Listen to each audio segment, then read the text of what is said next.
দেখবেন যেই ঘরে নারী থাকতে পারে না ওই ঘরটা উস্কো খুস্কো, রুক্ষ, ভালোবাসার ছোঁয়া নাই, ওই ঘরের মধ্যে মাধুর্যতা নাই, প্রেম নাই, মমতা নাই, সব কেমন যেন অগোছালো। কারণ নারীর হাত পেলে একটা ঘর যেরকম সুন্দর হয়, নারীর হাত না লাগলে ঘরটাকে ওই রকম সুন্দর করে সাজানো যায়। মাঝে মাঝে আমরাও ঘরকে পরিচ্ছন্ন করতে চাই, কিন্তু মেয়েরা যেমন করে সাজায় আমরা তেমন করে পারি নাকি? আমরাও মাঝে মাঝে রান্না করি, মহিলা রান্না করলে যেই স্বাদ হয় আমাদের তো এটা হয়। কথা বলেন। এজন্য আল্লাহ বললেন ওয়াকরনা ফি বুয়ুতিকুন্না, ঘরে থাকবা, পুরুষরা থাকবে বাইরে, তোমরা প্রয়োজনে বাইরে যাবা, আর পুরুষরা রাত্রি বেলায় বিশ্রামের প্রয়োজনে ঘরে আসবে। কার কথা?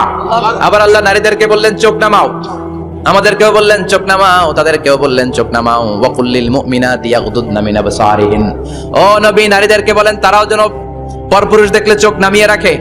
ওয়াহফাজনা ফুরুজাহুন্না, তারা যেন তাদের প্রাইভেটসকে হেফাজত করে। ওয়ালা ইউবদিনা যিনাতাহুন্না ইল্লা মা যাহারা মিনহা, দেহের সৌন্দর্য যেন বের না করে দেয়। ওয়াল ইয়াদরিবনা বিখুমুরিহিন্না আলা জুয়ুবিহিন্না, আর তাদের বুকের উপরে যেন একটা চাদর নামিয়ে দেয়। সুবহানাল্লাহ। ওড়নাটা যেন উন্নত বক্ষটা তারা ঢেকে রাখে। এখন বুকের উপরে ওড়না থাকে না, ওড়না থাকে গলায়। ওড়না থাকবে কোথায়? নারীদের বুকের উপরে ওড়না থাকবে, চাদর থাকবে, গলার মধ্যে ওড়না রাখার জন্য বলা হয় নাই। ওয়াল ইয়াদরিবনা বিখুমুরিহিন্না আলা জুয়ুবিহিন্না, বুকের উপরে রাখো, নিজেকে ঢেকে রাখো, হেজাব করো। হেজাব করলে নারীর মর্যাদা বাড়িয়ে দেয় কে? হেজাব নারীর সৌন্দর্যের প্রতীক, আভিজাত্যের প্রতীক, তার রূপের প্রতীক, এটা তার অধিকার। কেমন করে হেজাব দেহ থেকে সরাতে হয়, কেমন করে দেহ থেকে কাপড় নামানো যায়, এটা হইলো শয়তানের মিশন। এটা কি? শয়তান যখন নিষিদ্ধ ফল সাইয়েদনা আদম আর হাওয়া আলাইহিস সালামকে খাইয়ে দিল, সাথে সাথে জান্নাতের কাপড় পড়ে গেল। জান্নাতেও কাপড় খুলে দিল, দুনিয়াতেও খুলে। ঠিক কি না? শয়তানের মিশনই এটা, কাপড় যত কমানো যায়। এজন্য খবরদার, আপনারা অনেক সম্মানিতা। খেয়াল রাখবেন, পৃথিবীতে যে জিনিসের মর্যাদা যত বেশি, সম্মান যত বেশি, যেটা যত বেশি দামি, ওইটা তত বেশি প্যাকেটের ভিতরে থাকে। ঠিক কি না? ঝিনুকের ভিতরে থাকে মতি, মতি খোলা থাকে না। আবার যেখানে গ্লাস ফিটিং করা স্বর্ণ রাখা হয়, ওইখানেও কয়েকটা লকার সিস্টেম আছে না নাই? ঘরে যখন আমরা অর্নামেন্টস রাখি, গহনা রাখি, ঘরের সবচেয়ে গোপন কক্ষের ভেতরে, গোপন আলমারির ভেতরে, গোপন সিন্ধুকের গোপন ড্রয়ারের ভেতরে কয়েকটা তালা মেরে স্বর্ণ রাখি। চলে কোন? ঠিক কিনা?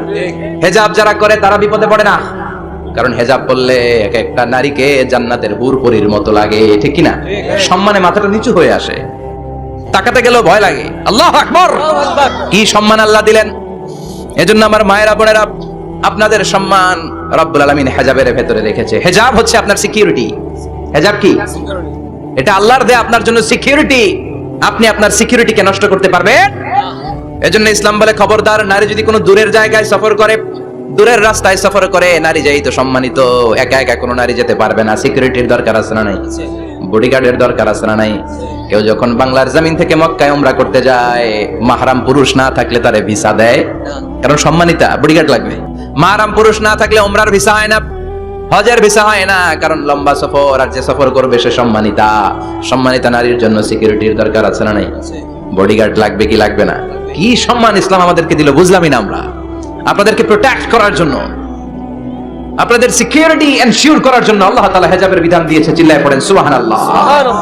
এজন্য ইসলাম বলে খবরদার, হেজাব ছাড়া বের হওয়া যাবে না, নিকাব ছাড়া বের হওয়া যাবে না। বিশ্বনবী বললেন, মা তারাকতু মিন বাদি আদাররা আলার রিজালি মিনান নিসা, আমি চলে যাব কিন্তু আমার পরে আমার পুরুষ উম্মতদের জন্য নারীর চাইতে বড় কোনো ফিতনা আমি রেখে যাই না। আর বনি ইসরাইলের জামানায় সবচেয়ে বড় ফিতনা হয়েছিল নারীর ফিতনা, নারী কেলেঙ্কারি। এই জন্য নারীরা, বোনেরা, আপনাদেরকে সাবধান থাকতে হবে। নারীর ফিতনা বড় ফিতনা। নারী ভালো হলে সবচেয়ে ভালো, নারী খারাপ হলে নারীর চেয়ে খারাপ কেউ হতে পারে না। এই জন্য নারীদের জন্য আল্লাহ কিছু মডেল দিলেন, নারীদের জন্য আল্লাহ কিছু আদর্শ পাঠালেন, নারীদের জন্য আল্লাহ শিক্ষণীয় মহীয়সী কিছু নারীর জীবনী দিলেন। বললেন এই জীবনীগুলো পড়ো, তোমাদের জীবনটারে উজালা করে দিবে কে? আল্লাহ বললেন, দরাবাল্লাহু মাসালাল লিল্লাযিনা আমানু ইমরাতা ফিরআউন। গোটা বিশ্বের সব নারীদের জন্য রব্বুল আলামিন কুখ্যাত সন্ত্রাসী ফেরাউনের বউকে মডেল বানিয়ে দিয়েছে। কাফেরের বউ মুমিন নারীদের মডেল, আবার নবীর বউ কাফের নারীদের মডেল। আছে না নাই? নূহ আলাইহিস সালাম আল্লাহর সব চাইতে প্রিয় নবী, প্রিয়দের একজন, কিন্তু তার বউ কাফেরদের মডেল। 6 জন নারীর জীবনীর কথা আমি রেকমেন্ড করি, সাজেস্ট করি যে 6 জন নারীর জীবনী মুখস্থ, ঠোঁটস্থ, অন্তস্থ থাকতে হবে প্রতিটা নারীর জন্য। আশা করি মায়েরা বোনেরা শুনছেন। 1 নম্বরে হচ্ছে হাজার, উম্মে ইসমাঈল, সাইয়েদনা ইব্রাহিমের বউ, সাইয়েদনা ইসমাঈল আলাইহিস সালামের আম্মা, নাম হলো হাজার। আমরা বলি বিবি হাজরা, আসলে নামটা হচ্ছে হাজার। এই হাজার হচ্ছে আপনাদের 1 নম্বর মডেল। 2 নম্বর কুখ্যাত সন্ত্রাসী ফেরাউনের বউ আসিয়া আপনাদের 2 নম্বর মডেল। 3 নম্বরে ঈসা আলাইহিস সালামের আম্মা মারিয়াম আলাইহিস সালাম আপনাদের মডেল। বিশ্বনবীর প্রথম বউ খাদিজা আপনাদের মডেল, বিশ্বনবীর একমাত্র কুমারী বউ মা আয়েশা আপনাদের মডেল, আর বিশ্বনবীর কলিজার টুকরা সাইয়্যিদাতুনা ফাতিমা আপনাদের জন্য মডেল। সুবহানাল্লাহ পড়ে। বিশ্বনবী বলেছেন কামুলা মিনার রিজালি কাসির, পুরুষদের মধ্যে কামেল পুরুষের অভাব নাই। ওয়ালাম ইয়াকমুল মিনান নিসা ইল্লা আরবা, নারীদের মধ্যে কামেল নারী হচ্ছে 4 জন। কয়জন? 4 জন। এরপরে আবার বাড়ালেন আয়েশার কথা, আবার বাড়ালেন ফাতেমার কথা, মোট হয়ে গেল 6 জন। সুবহানাল্লাহ পড়ে। মোট কয়জন? 6 জন। আসুন এই 6 জনের জীবনী থেকে একটা একটা করে শিক্ষা আমরা মনে রাখার চেষ্টা করি, তাহলে জীবন উজালা হয়ে যাবে। হাজার আলাইহিস সালাম, ওনার জীবনী থেকে শিক্ষা হচ্ছে তাওয়াক্কুল আলাল্লাহ, বিপদে আপদে সব সময় ভরসা কার উপর? আমাইয়াতাওয়াক্কাল আলাল্লাহি ফাহুয়া হাসবু, যে ব্যক্তি আল্লাহর উপর ভালো করে তাওয়াক্কুল করে একমাত্র আল্লাহই তার জন্য যথেষ্ট হয়ে যায়। হাজার আলাইহিস সালাম, ওনার জীবনী থেকে শিক্ষা হচ্ছে আল্লাহর উপর তাওয়াক্কুল। সাইয়েদনা ইব্রাহিম আলাইহিস সালাম সাইয়্যিদাতুনা হাজারকে নিয়ে, দুধের বাচ্চা ইসমাইলকে নিয়ে মক্কার মরুজমিনের মাঝখানে রেখে আসলেন। মানুষ নাই, প্রাণী নাই, খাওয়ার পানি নাই, কেউ নাই, একটা মাত্র পানির মশক, একটা মশকের ভেতরে সামান্য কিছু পানি। দুধের বাচ্চা ইসমাইলকে নিয়ে সাইয়্যিদাতুনা হাজার দাঁড়িয়ে রইলেন, কোনো কথা না বলে বিবি আর বাচ্চাকে রেখে চলে যাচ্ছেন। চোখের পানি ছেড়ে সাইয়্যিদাতুনা হাজার ডেকে বললেন, ইব্রাহিম একটু দাঁড়াও। কথা নাই, বার্তা নাই, কিছুই বললা না। কি আমার অপরাধ? কেন এই ধুধুমরু প্রান্তরে আমাকে দুধের বাচ্চাটারে রেখে গেলা? শুধু একটা কথাই জানতে চাইবো, এই যে আমাদেরকে রেখে পাষণ্ডের মতো তুমি চলে যাও, এটা কি তোমার নিজের ইচ্ছায় নাকি আল্লাহর ইচ্ছায়? সাইয়েদনা ইব্রাহিম কোনো কথা না বলে শুধু প্রশ্নের উত্তর দিলেন, বললেন আল্লাহর ইচ্ছায়। নবীরা নিজের ইচ্ছায় কিছু করে না, যেটাই করে করে কার ইচ্ছায়? সাইয়্যিদাতুনা হাজার বললেন, ইযান লা ইউদাইয়ুনাল্লাহ, তোমার ইচ্ছায় যদি আমাদেরকে রেখে না যাও, আল্লাহর ইচ্ছায় যদি রেখে যাও, তাহলে আমার ভরসা আছে আল্লাহ আমাদেরকে নষ্ট হতে দিবে না, আল্লাহ আমাদেরকে কোনো কষ্ট দিবে না, আমার আল্লাহই আমার জন্য যথেষ্ট। সুবহানাল্লাহ। ঠিকই আল্লাহ যথেষ্ট হয়েছেন। এই মহিলাকে দিয়ে মক্কা আবাদ হয়েছে। মক্কায় কোনো মানুষ থাকতো না, এখন মক্কায় গেলে জায়গা পাওয়া যায়। 25 লক্ষ লোক আমরা হজ করেছি এবার, প্রতিদিন 3 লক্ষ 4 লক্ষ মসজিদুল হারাম একসাথে জামাত। জুমার নামাজের দিন 5 লক্ষ 7 লক্ষ 10 লক্ষ হয়ে যায়। এতগুলো মানুষ আগে ছিল না। সব হলো সাইয়্যিদাতুনা হাজারের ইমানের ফসল। সুবহানাল্লাহ। ইমানের পরীক্ষা দিতে লাগলেন। একদিনের ব্যবধানে খাওয়ার পানির মশকের পানি শেষ। ইসমাইল আলাইহিস সালামের পায়ের ধাক্কায় জমজমের পানি এলো। জুরহুম নামক একটা গোত্র যাচ্ছিল, তারা এসে ওনার হাতে মুরিদ হলো। সুবহানাল্লাহ। তারা এসে বলল, আমাদেরকে শুধু জমজমের পানি খেতে দেন, আপনি যা বলবেন সব আমরা মেনে নিলাম। শুরু হলো মক্কার আবাদ। হাজার হাজার মানুষ বাড়তে শুরু করলো, মক্কা শহরের এক্সপানশন হলো। গোটা বিশ্ব থেকে লক্ষ লক্ষ মানুষ এখন মক্কার দিকে ছুটে চিল্লায় বলেন ঠিক কিনা? এজন্য আমার মায়েরা অনেক লম্বা জীবনী, তার একটা ঘটনাই বললাম। সাইয়্যিদাতুনা হাজার, ওনার জীবনী থেকে আমার মায়েদের বোনেদের জন্য শিক্ষা, তাওয়াক্কুল আলাল্লাহ। বাঁচি আর মরি, সুস্থ থাকি আর অসুস্থ থাকি, বিপদে থাকি আর যেই কোনো সমস্যায় থাকি না কেন, ভরসা করতে হবে একজনের উপর, তিনি কে? সবসময় তাওয়াক্কুল আলাল্লাহ, আল্লাহর উপর ভরসা করতে হবে। আমার মায়েরা, আমার বোনেরা। 2 নম্বরে বলেছি কার কথা? আসিয়া রাদিয়াল্লাহু তাআলা আনহা আলাইহাস সালাম, ফেরাউনের স্ত্রী। এই মহিলা অনেক দামি মহিলা। মুসা আলাইহিস সালামের পালক মা, নিজের সন্তান ছিল না, সাইয়েদনা মুসা আলাইহিস সালামকে লালন পালন করেছেন। গোপনে গোপনে মুসা আলাইহিস সালামের উপর ঈমান এনেছেন। গোপনে গোপনে রাত্রি বেলা তাহাজ্জুদ করে চোখের পানি ছেড়ে চাইতেন কার কাছে? ফেরাউনের বউ আর ফেরাউনের ফিনান্স মিনিস্টার, অর্থমন্ত্রীর বউ, 2 জন লুকিয়ে কালিমা পড়ে মুসলমান। ফেরাউন কিছু জানে না। সুবহানাল্লাহ। কি আল্লাহর খেলা! ফেরাউন লক্ষ লক্ষ বনি ইসরাইলের ছোট্ট বাচ্চাকে জবাই করেছে একটা বাচ্চাকে ঠেকানোর জন্য। নাম কি? মুসা। আর ফেরাউনের ঘরে আল্লাহ মুসাকে বড় করলেন। কোন? সুবহানাল্লাহ। ফেরাউনের বউ আসিয়া, অর্থমন্ত্রীর বউ, 2 জন মিলে ফেরাউনের কাছে ঘটনা পৌঁছে গেল, খবর পৌঁছে গেল। ফেরাউন ডেকে পাঠালো। দুধের বাচ্চাকে নিয়ে ফেরাউনের অর্থমন্ত্রীর বউ হাজির। কুখ্যাত সন্ত্রাসী ফেরাউনের নিজের বউ আসিয়াও হাজির। ফেরাউন বলে, এক আল্লাহর উপর কুফরির ঘোষণা দে, আল্লাহকে ভুলে যা, আমার পায়ের সামনে সেজদা দে, আমি মাফ করে দেব। আসিয়ার এক কথা, জীবন যাবে কিন্তু ঈমান যাবে না। ফেরাউনের অর্থমন্ত্রীর স্ত্রীরও এক কথা, যে আল্লাহর কাছে আমরা মাথা নত করেছি, পৃথিবীর কোন শক্তির কাছে ওই মাথা নত হতে পারে না। ফেরাউন বলল, তাই নাকি? দেখি তোদের ঈমানের পাওয়ার কত বড়। অর্ডার করলো, বিশাল বড় পাতিল নিয়ে আসো, কড়াই নিয়ে আসো, কড়াই ভর্তি তেল গরম করতে শুরু করো। টকবক টকবক করে কড়াইয়ের মধ্যে গরম তেল। ফেরাউন বলে, ও অর্থমন্ত্রীর স্ত্রী, তোমারে অনেক ভালো জানতাম, এখনই আমার পায়ের সামনে সেজদায় লুটিয়ে পড়ো, আল্লাহরে ছাড়ো, আমি তোরে ছেড়ে দেব। এক কথা, আল্লাহর সামনে মাথা নত করেছি, কারো সামনে করব না। ফেরাউন অর্ডার দিল, এই মহিলার দুধের বাচ্চাটারে টান দিয়ে আন, টকবক তেলের মধ্যে, কড়াইয়ের মধ্যে গরম তেলের মধ্যে ছেড়ে দে। মায়ের চোখের সামনে দুধের বাচ্চাকে গরম তেলের মধ্যে ছাড়ে। হিসাবটা কি সহজ নাকি? কথা বলেন। চিৎকার দিয়ে মা কেঁদে ওঠে, ছেড়ে দাও। ফেরাউনের নির্দয় অন্তরে দয়া হয় না। দুধের বাচ্চাটারে তেলের মধ্যে ছেড়ে দেওয়ার পরে মুহূর্তের মধ্যে ছেলেটা রোস্ট হয়ে যায়। সে বলে, ফেরাউন, গোটা পৃথিবীটারে এক পাশে করতে পারবি, কিন্তু আমার মাথাটা তোর পায়ের সামনে নোয়াতে পারবি? ফেরাউনের অর্থমন্ত্রীর ওই স্ত্রীকে বাচ্চার পরে ওই তেলের মধ্যে ঢেলে দেওয়া হলো। ওই মহিলাটাও রোস্ট হয়ে যায়। বাকি রইল ফেরাউনের বউ আসিয়া। আসিয়া কিন্তু দৃশ্যটা দেখেছে, চাক্ষুষ মৃত্যু দেখেছে দুইজনের।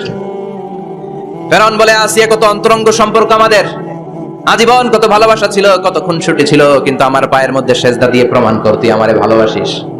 আসিয়ারও একই কথা, জীবন দিব কিন্তু ঈমান দিব না। ফেরাউন বলল, তোকেও আমি ছাড়বো না, তোকে আমি উলঙ্গ করব।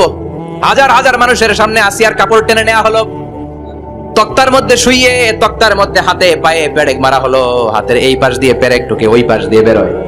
আসিয়া সহ্য করতে না পেরে ডেকে বলে, আল্লাহ, ফেরাউন থেকে তুমি আমারে বাঁচাও। এই দোয়াটা সূরাতুত তাহরিমে আল্লাহ সরাসরি কোট করেছেন, রব্বিবনিলি ইনদাকা বাইতান ফিল জান্নাহ। ও আল্লাহ মালিক, তোমার পাশে জান্নাতে একটা ঘর বানায়া দিও। এরকম একটা সংগীত আছে না নাই? এই সংগীতটা সরাসরি সূরাতুত তাহরিম আসিয়ার দোয়া থেকে কোট করা হয়েছে। পড়েন সুবহানাল্লাহ। 5000 বছর আগের কথা আজ আমরা কোরআনের আয়াত হিসেবে পড়ি। আল্লাহু আকবার। কি মাকবুল হয়েছেন মহিলাটা আল্লাহর দরবারে।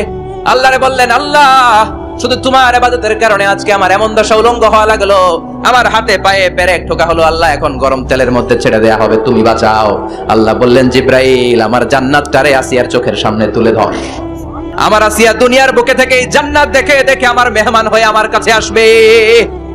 আসিয়াকেও গরম তেলের মধ্যে ফেলে দেয়া হলো। দুনিয়ার বুকে থেকে জান্নাতের নমুনাটা দেখতে দেখতে সাইয়েদাতুনা আসিয়া আল্লাহর কাছে চলে গেলেন। পড়েন আল্লাহু আকবার। এজন্য ঈমানের পথে অবিচল থেকে আমার মরণ যেন হয়। পড়েন আমিন। তাহলে আসিয়ার জীবনী থেকে আমার মায়েদের জন্য শিক্ষা হলো, ঈমান ছাড়া যাবে না। ওই মায়েরা ঈমান কেমন করে রক্ষা করবেন? ঈমান কত বড় দামি জিনিস। ঈমান একজন নারীর মর্যাদা আল্লাহর কাছে কত বাড়িয়ে তোলে। আসিয়ার জীবনে এই শিক্ষাটা আছে না নাই? হাজেরার জীবনী থেকে শিক্ষা ছিল তাওয়াক্কুল করতে হবে একজনের উপর, তিনি কে? আল্লাহ। আসিয়ার জীবনী থেকে আমরা কি শিখলাম? ঈমান রক্ষা করতে হবে। জীবন যাবে, ঈমান যাবে, জীবন যাবে, ঈমান যাবে। 3 নম্বরে মারিয়াম আলাইহিস সালাম, আজীব একটা মহিলা, স্বামী ছাড়া তার পেটের ভেতরে সন্তান দিয়েছে কে? আল্লাহ। আবার ওনার নামে কোরআনে একটা সূরা দিয়েছে কে? আল্লাহ। কি নাম? সূরাতু মারইয়াম। কাফ হা ইয়া আইন সাদ, যিকরু রাহমাতি রাব্বিকা আবদাহু যাকারিয়া। আল্লাহু আকবার। কি সুন্দর সূরা, কি অন্তমিল, কি চমৎকার ঘটনার বর্ণনা। উনার নামেও সূরা, উনার ফ্যামিলির নামেও সূরা। উনার আব্বার নাম ইমরান, মায়ের নাম হান্না বিনতে ফাখুজ। উনাদের ফ্যামিলিটা আল্লাহর কাছে এত প্রিয়, আল্লাহর একটা সূরা দিলেন ইমরানের পরিবারের সূরা। কোন সুবহানাল্লাহ। কোরআনের 3 নাম্বার সূরা সূরাতু আলে ইমরান। আবার কোরআনে আল্লাহ ওনাকে বলেছেন সিদ্দিকা, মানে সত্যবাদী নারী। আবার আল্লাহ বলেছেন ওয়ালাইসা যাকারু কাল উনসা, এটা এমন মেয়ে কোন পুরুষ এই মেয়ের মতো হতে পারে? ওনার মা হান্না বললেন, আল্লাহ, আমার পেটে ছেলে না মেয়ে আমি জানি না। যখন মারিয়াম পেটে, আল্লাহ, ছেলে হোক মেয়ে হোক, বাইতুল মুকাদ্দাসের খাদেম হিসেবে তুমি কবুল করে নাও। আমার পেটে যা আছে তোমার জন্য মানত করে দিলাম। কিন্তু ভূমিষ্ঠ করার পরে দেখে মাইয়া, ভাবছিল ছেলে, ছেলে হইলে খাদেম হবে, এখন মেয়ে। আল্লাহ বলে, চিন্তা করো না, সাধারণ মেয়ে না। ওয়ালাইসা যাকারু কাল উনসা, এটা এমন মেয়ে কোন ছেলেরাও এই মেয়ের মতো হতে পারে। এই মেয়েকে দিয়ে দেওয়া হলো Baitul Maqdis, one of the major 3 mosques in Islam. ইসলামের সর্বশ্রেষ্ঠ 3টা মসজিদের একটা। এই বাইতুল মুকাদ্দাসের খাদেমা ছিল উনি। মসজিদ ক্লিন করতো আর ইবাদত করতো, ইবাদতে মশগুল হয়ে থাকতো, পাগল পড়া হয়ে থাকতো, চক্ষু বন্ধ করে আল্লাহর কথা স্মরণ করতো। মর্যাদা আল্লাহ এত বাড়িয়ে দিলেন, আনসিজনাল যত জান্নাতি ফল সব সামনে এসে হাজির হয়ে যেত। ওনার খালু জাকারিয়া এসে বলতেন, আন্না লাকে হাযা, ও মারিয়াম, এই ফল তো এই সিজনে ফিলিস্তিনে নাই, পাইলা কই? তিনি বলতেন, হুয়া মিন ইনদিল্লাহ, রব্বুল আলামিন জান্নাত থেকে ফলের ব্যবস্থা করেছে। কোরআন সাক্ষী, আন্না লাকে হাযা, কোত্থেকে এই ফ্রুট পাইলা? আনসিজনাল, এটা তো এখানে নাই। উনি বললেন, হুয়া মিন ইনদিল্লাহ, ইন্নাল্লাহ ইয়ারযুকু মান ইয়াশাউ বিগাইরি হিসাব, আল্লাহ এরকম যারে চায় বিগাইরি হিসাব রিজিক দিয়ে থাকে। সুবহানাল্লাহ বলেন। তার মানে মারিয়ামের জীবনী থেকে আমাদের শিক্ষা, আমার মায়েরা বোনেরা ইবাদতে মশগুল থাকতে হবে। কিন্তু দুর্ভাগ্যজনক হলেও সত্যি, আমার বোনেরা জি বাংলা নিয়ে মশগুল থাকে। খবরদার, জি বাংলা, স্টার জলসা, হিন্দি মুভি নিয়ে মশগুল থাকা যাবে না আমার বোনেরা। আপনিই পারেন আপনার ফ্যামিলিটারে জান্নাতি ফ্যামিলি বানাতে, আপনিই পারেন পরিবারটারে শান্তিময় করতে। নারী ভালো তো পরিবার ভালো। এজন্য মারিয়াম আলাইহিস সালামের জীবনী থেকে আমার বোনদের জন্য শিক্ষা, ঘরের সব কাজ শেষে অবসর যেই সময়টা পাবো ইবাদতে মশগুল হয়ে যাব, ঠিক কিনা? ইবাদতে মশগুল থাকার দরকার আছে না নাই? তাহলে মারিয়ামের মতো আপনাদের মর্যাদাও বাড়িয়ে দিবে কে? এরপরে বিশ্বনবীর প্রথম বউ খাদিজা, প্রথম নারী যিনি কালিমা পড়ে ইসলাম ধর্ম গ্রহণ করেছেন, আমাদের আম্মা জান। বিশ্বনবীর প্রথম বউ, 25 বছর বিশ্বনবীর সাথে সংসার করেছেন, 3 বছর বিশ্বনবীর সাথে জেল খেটেছেন শিয়াবে আবি তালেবে। কেমন বউ? জামাইও জেলখানায়, বউ জেলখানায়। বিশ্বনবীর সবগুলো বাচ্চা সন্তান ছেলে মেয়ে এই মহিলার গর্ভ থেকে এসেছে, একজন ছাড়া ইব্রাহিম বিশ্বনবীর আরেক বউ মারিয়ার গর্ভে এসেছে, বাকি সব খাদিজার গর্ভে। যে আমরা ফাতেমা, বিশ্বনবীর কন্যার নাম কি? ফাতেমার মায়ের নাম কি? খাদিজা। সুবহানাল্লাহ। ফাতেমা, রুকাইয়া, উম্মে কুলসুম, জায়নাব, এই 4 জনের মাই খাদিজা। আবার আব্দুল্লাহ, কাসেম, এদের মায়ের নামও খাদিজা। বিশ্বনবীর সব সন্তান এসেছে খাদিজার পেট থেকে। বরকত বেশি না কম? বিশ্বনবী ভয় পেলে খাদিজার কাছে গেলে ভয় কেটে যেত, সাহস যোগাতেন, শেল্টার দিতেন, ছাতার মতো মাথার উপরে দাঁড়িয়ে থাকতেন। আল্লাহু আকবার। বিশ্বনবী বলতেন, রুজিকতু হুব্বাহা, খাদিজার ভালোবাসা আমার অন্তরে আল্লাহ রিজিক হিসেবে দিয়েছে। আবার বিশ্বনবী বলতেন, আল্লাহ যেই কিয়ামতের দিন বন্ধু বন্ধুরে চিনবে না, ভাই ভাইরে চিনবে না, কেউ কাউরে চিনবে না, ওই কঠিন দিনে আমি আমার খাদিজারে যেন ভুলে না যাই, আমার খাদিজারে যেন দেখা মাত্রই চিনতে পারি এটা আমার খাদিজা। কি মহিলা ছিল! বিশ্বনবীকে সবসময় আগলে রেখেছে, শেল্টার দিয়েছে, প্রতিভক্ত ছিল। খাবার নিয়ে বিশ্বনবীর জন্য এদিক সেদিক যেতেন, বিশ্বনবী না আসলে খেতেন না। বিশ্বনবীকে কলিজার চাইতো বেশি ভালোবাসতো, পতি যা বলবে তাই শুনতো। ও মায়েরা, খাদিজাতুল কুবরার জীবনী থেকে আপনাদের জন্য শিক্ষা হলো প্রতিভক্তি। কি ভক্তি? এখন প্রতিভক্তি নাই, আমরা করি নারী ভক্তি। মায়েরা, বোনেরা, আপনার স্বামী যদি আপনার উপর নাখোশ থাকে, আপনার ইবাদত আপনাকে বাঁচাতে পারবে না। বিশ্বনবী ফাতেমাকে বললেন, ফাতেমা তুমি বিশ্বনবীর মেয়ে হতে পারো, কিন্তু আলী যদি তোমার উপর নাখোশ থাকে তোমার সব শেষ, সব শেষ। আবার বিশ্বনবী বললেন, আমি যদি এক আল্লাহ ছাড়া কারো সামনে মাথাটা নত করার বিধান দিতাম, এক আল্লাহ ছাড়া যদি কাউকে সেজদা করতে আমি বলতাম, আমি দুনিয়ার সব নারীদের বলতাম স্বামীর পায়ে সেজদা দিয়ে পড়ে থাকো। কি সম্মান আল্লাহ দিলেন স্বামীকে! আপনার জান্নাত আপনার স্বামীর ভেতরেই। স্বামীকে সন্তুষ্ট করেন, স্বামীর আনুগত্য করেন, দেখবেন ফ্যামিলিটা সুন্দর হবে। আর স্বামীরা স্ত্রীদেরকে ভালোবাসেন। এরপরে বিশ্বনবীর একমাত্র কুমারী বউ নাম কি? আয়েশা। বিশ্বনবী বললেন, উরিতু কি ফিল মানামি সালাসা লায়াল। আয়েশা, বিয়ের আগে তোরে কিন্তু আমি 3 বার স্বপ্নে দেখছিলাম। বড্ড খুশি হয়ে গেলেন আয়েশা। এরপরে বললেন, 3 বার স্বপ্ন দেখার পরে তোমার ব্যাপারে মনের মধ্যে কেমন কেমন যেন ভালো লাগে। তারপরে একটা ছোট্ট কাগজের মধ্যে, জান্নাতি কাগজ, রেশমি কাপড়ের মধ্যে তোমার চেহারাটা এনে জিব্রাইল বললেন, দেখেন নবী কেমন লাগে? আমি কইলাম, ভালো লাগে।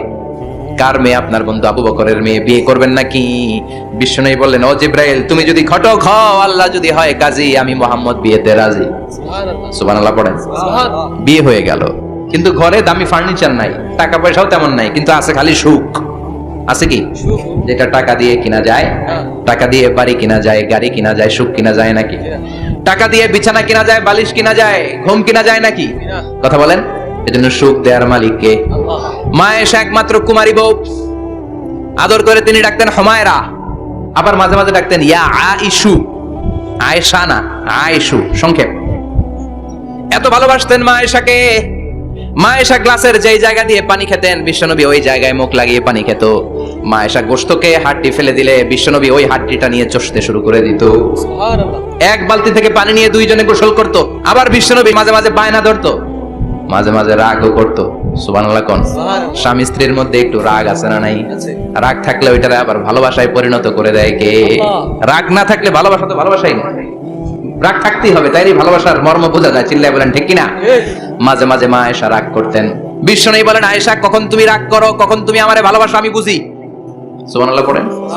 মা আয়েশা বললেন, কেমনে বুঝেন? বিশ্বনবী বললেন, যখন তুমি রাগ করো তখন নামাজের পরে দোয়ার মধ্যে বলো, ও ইব্রাহিম আলাইহিস সালামের আল্লাহ, আপনি আমার উপর দয়া করেন। তার মানে তুমি রাগ করে আছো, আমার নাম নাও নাই। আর যখন আমার উপর খুশি থাকো নামাজের পরে দোয়াতে বলো, মুহাম্মদ সাল্লাল্লাহু আলাইহি ওয়াসাল্লামের আল্লাহ, আপনি আমাদের উপর রহমত করেন। তার মানে খুশির সময় তুমি আমার নাম নাও, রেগে গেলে অন্য নবী দিয়ে দোয়া সেরা দাও, রেগে গেলে আমার নামটা নাও না।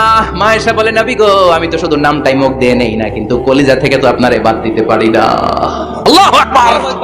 কি ভালোবাসা! মা আয়েশা বলতেন, আমি যখন বিশ্বনবীর সাথে শীতের রাতে এক ল্যাপের নিচে ঘুমাতাম, তখনও জিব্রাইল ওহী নাজিল করত। কোন স্ত্রীর সাথে অন্তরঙ্গ বসবাসের সময় কোরআনের ওহী নাজিল হতো না। একমাত্র মা আয়েশার সাথে যখন এক বিছানার এক ল্যাপের নিচে 2 জন শুয়ে আছে, কোরআনের আয়াত নাজিল করছে কে? আবার মা আয়েশা বলছেন, আমার কারণে ও মুসলিম উম্মাহ তোমরা তায়াম্মুমের বিধান পেয়েছো। ফাতায়াম্মামু সাঈদান তাইয়্যিবা। মা আয়েশা একটা যুদ্ধে গিয়েছিলেন, যুদ্ধ থেকে ফেরার পথে মা আয়েশার গলার লকেট নাই। মাঝে মাঝে হয় না, মহিলা গলার লকেট পায় না, পুরো বাড়ি আগুন করে ফেলাইছে। মা আয়েশার লকেট নাই। লকেট হারানোর পরে মা আয়েশা কান্নাকাটি। বিশ্বনবী বললেন থামো। অনেকক্ষণ থামার পরে লকেট খুঁজে পায় না। সবাই খোঁজাখুঁজি, লকেট কই, লকেট কই, লকেট খুঁজে পায় না। ওদিক দিয়ে মাগরিবের নামাজের সময়ও শেষ। আর যেই জায়গায় লকেট খোঁজার জন্য থামা হয়েছে ওই জায়গায় আবার পানি নাই, পানি সামনে, পানির দিকেও যেতে পারে না, লকেটও খুঁজে পায় না, নামাজও পড়া যায় না। সব সাহাবীরা মিছিল শুরু করছে, আবু বকরের ধর, আবু বকরের মেয়ের কারণে নামাজ আমাদের চলে যাচ্ছে। সাইয়েদনা আবু বকর ঘটনা বেসামাল দেখে আয়েশার কাছে গেল, যে দেখে বিশ্বনবী মা আয়েশার কোলের মধ্যে, ল্যাপের মধ্যে মাথা দিয়ে শুয়ে আছে। রাগের চোটে বুখারীর বর্ণনা, আঙ্গুল নিয়ে মা আয়েশার পেটের মধ্যে দিল এক খোঁচা। লকেট হারাইলি কেন ক? তোর জন্য বাইরে সব সাহাবারা বলে নামাজ পড়তে হবে, সময় নাই। ও আবু বকর, আপনার মেয়ের কারণে এই কাণ্ড। খাসরা মানে কুমর। আবু বকর মা আয়েশার খাসরাতে এত জোরে গুতা মেরেছেন, মা আয়েশা বললেন এই গুতার কারণে আমি অনেক দূরে চলে যাওয়ার কথা ছিল ব্যথার চোটে, কিন্তু যাই নাই, কারণ কোলে কে? কোলের মধ্যে বিশ্বনবীর মাথা। নড়ে গেলে বিশ্বনবীর ঘুম ভেঙে যাবে, ব্যথাটা হজম করেছি, নড়ি নাই। আল্লাহ তখন আয়াত নাজিল করলেন, ফালাম তাজিদু মাআন ফাতায়াম্মামু সাঈদান তাইয়্যিবা। ও সাহাবারা, মিছিল বন্ধ করো। কোন নারীর বিরুদ্ধে মিছিল করো? এই নারীর সাথে তো বিয়ে আমি সরাসরি বিশ্বনবীর দিয়েছি। যাও, ওজুর জন্য টেনশনে ছিলা, টেনশনের দরকার নাই। আয়েশার কারণে আজকে নতুন করে একটা বিধান দিলাম, আজ থেকে যদি ওজুর পানি না পাওয়া যায়, বালুর মধ্যে 2 হাত বাড়ি মেরে তায়াম্মুম করো, নামাজ পড়ে নাও, কবুল করে নিবে কে? মা আয়েশা বলতেন, আমার কোলে মাথা রেখে বিশ্বনবী শেষ নিঃশ্বাস ত্যাগ করেছে। আবার আমার ঘরের মধ্যেই বিশ্বনবীর কবর। সুবহানাল্লাহ। বিশ্বনবীর কবরটা কিন্তু মা আয়েশার ঘরের মধ্যে। এখনো বিশ্বনবীর কবর যেই জায়গায়, এই জায়গায় মা আয়েশার ঘর ছিল। সুবহানাল্লাহ। কোন ফ্যামিলির হাদিস বর্ণনার জন্য মা আয়েশাকে আল্লাহ তাআলা বিশ্বনবীর ট্যাপ রেকর্ডার বানিয়ে পাঠিয়েছেন। যাই বিশ্বনবী বলতেন ট্যাপ রেকর্ডের মতো রেকর্ড করে সব সাহাবীদের কাছে বর্ণনা করতেন। কত কবিতা উনি নিজে জানতেন, নিজেই জানে না। কত মাসালা যে জানতেন তার কোনো হিসাব নাই। ইলমুল ফারায়েজ, বাপ মরলে ছেলে মেয়ে থাকলে কে কতটুকু সম্পদ পাবে, মা আয়েশার যে এই বিধান মদিনায় কেউ জানতো না। বিশ্বনবীর ইন্তেকালের পরে সাহাবাদের মধ্যে কোনো মাসালা নিয়ে কনফিউশন হলে সব সাহাবারা আম্মা জান আয়েশার কাছে এসে সলিউশন নিয়ে যেতেন। সুবহানাল্লাহ। কোন বিশ্বনবী যা বলেছেন সব মুখস্থ রেখেছেন, সব জ্ঞানের কথা ছড়িয়ে দিয়েছেন, সব সময় পড়াশোনা করতেন। সুবহানাল্লাহ। তার মানে মা আয়েশার জীবনী থেকে আপনাদের জন্য শিক্ষা হচ্ছে জ্ঞানার্জন। জ্ঞানানুরাগী হতে হবে। কি হতে হবে? জ্ঞানানুরাগী। বুখারীর বঙ্গানুবাদ পাওয়া যায়, কোরআনের বঙ্গানুবাদ পাওয়া যায়, ইসলামিক অনেক ভালো ভালো রাইটারের বই পাওয়া যায়, ঠিক কিনা? এগুলো পড়ার দরকার আছে না নাই? তাহলে মা আয়েশার জীবনী থেকে আমরা শিক্ষা পেলাম জ্ঞান চর্চা করতে হবে। সর্বশেষ কোন নারী? ফাতিমা রাদিয়াল্লাহু তাআলা আনহা, বিশ্বনবীর কলিজার টুকরা। চাচাতো ভাই আলীর সাথে বিয়ে হলো। আলী যখন প্রস্তাব দিল ফাতেমার কাছে, যে বলে ও ফাতেমা রাজি আছো কিনা, চুপচাপ কথা কয় না। বিশ্বনবী বুঝলেন রাজি, দুইজনকে বিয়ে পড়িয়ে দিলেন। বিয়ে পড়িয়ে দুইজনকে দাঁড় করিয়ে দিয়ে বিশ্বনবী ওযু করলেন। ওযু করার পরে সামান্য কিছু ওযুর পানি ছিল, আলীর মাথার মধ্যে ছিটিয়ে দিলেন, বরকতের পানি। সুবহানাল্লাহ কইবেন না? সুবহানাল্লাহ। ওযু করে সাইয়েদনা আলীর মাথার মধ্যে ছিটিয়ে দিলেন আর দোয়া করে দিলেন, বারাকাল্লাহু লাকুমা ওয়া বারাকা আলাইকুমা ওয়া জামাআ বাইনাকুমা ফি খাইর। আল্লাহ তোমাদের দুইজনকে বরকত দিয়ে দাম্পত্য জীবন শুরু করার তৌফিক দান করুক। আবার দোয়া করলেন, আল্লাহুম্মা বারিক লাহুমা ফি বিনাইহিমা, ওদের সম্পর্কে বরকত দেন। ওয়া নাসালিহিমা শিবলিহিমা, ওদের গর্ভে যে সন্তান আসবে এগুলোর শ্রেষ্ঠ সন্তান বানান। 1 বছরের ব্যবধানে ঘরটাকে আলোকিত করে প্রথম সন্তানের জন্ম হাসান। সুবহানাল্লাহ। হাসান রে বিশ্বনবী এত আদর করেছেন, বিশ্বনবীর কাছ থেকে এত আদর কেউ কোনোদিন পায় নাই। বিশ্বনবী ফাতেমার ঘরে এসে বলতেন, আইনাল লুকা, পিচ্চিটা কই রে? আমার হাসান কই, আমার নানা ভাই কই? আর বিশ্বনবীর আওয়াজ শুনলে হাসান এসে বিশ্বনবীর কাঁধে। আল্লাহু আকবার, আল্লাহু আকবার। বিশ্বনবী বলতেন, ফাতেমা আমার কলিজার টুকরা, যে ফাতেমারে কষ্ট দেয় সে আমারে কষ্ট দেয়, ফাতেমারে আনন্দ দেয় মানে আমি বিশ্বনবীরে আনন্দ দেয়। এই ফাতেমা সব সময় পর্দায় থাকতেন, দিনের বেলা বেরোতেন না, সারা দিনে টয়লেট করতেন একবার, সেটাও করতেন রাত্রে, যাতে দিনের বেলা কেউ তারে না দেখে। কি ব্যালেন্স লাইফ, কি ব্যালেন্স লাইফ! রাতে একবার টয়লেটে যাওয়া মানে কি সারাদিন খাওয়া দাওয়া এরকম ব্যালেন্স করে করতেন। কেউ দেখতে পারে নাই ওনারে, কেমন ছিল কেউই জানতো না। এমন ভাবে চলাফেরা করতো, কোনো পুরুষদের সামনে দিয়ে কখনো যেতেন না। এজন্য ইন্তেকালের আগে আলীকে বললেন, আলী, বিশ্বনবীর ওসিয়ত অনুযায়ী কিছুদিন পরে আমি আমার বাবার সাথে সাক্ষাৎ করব।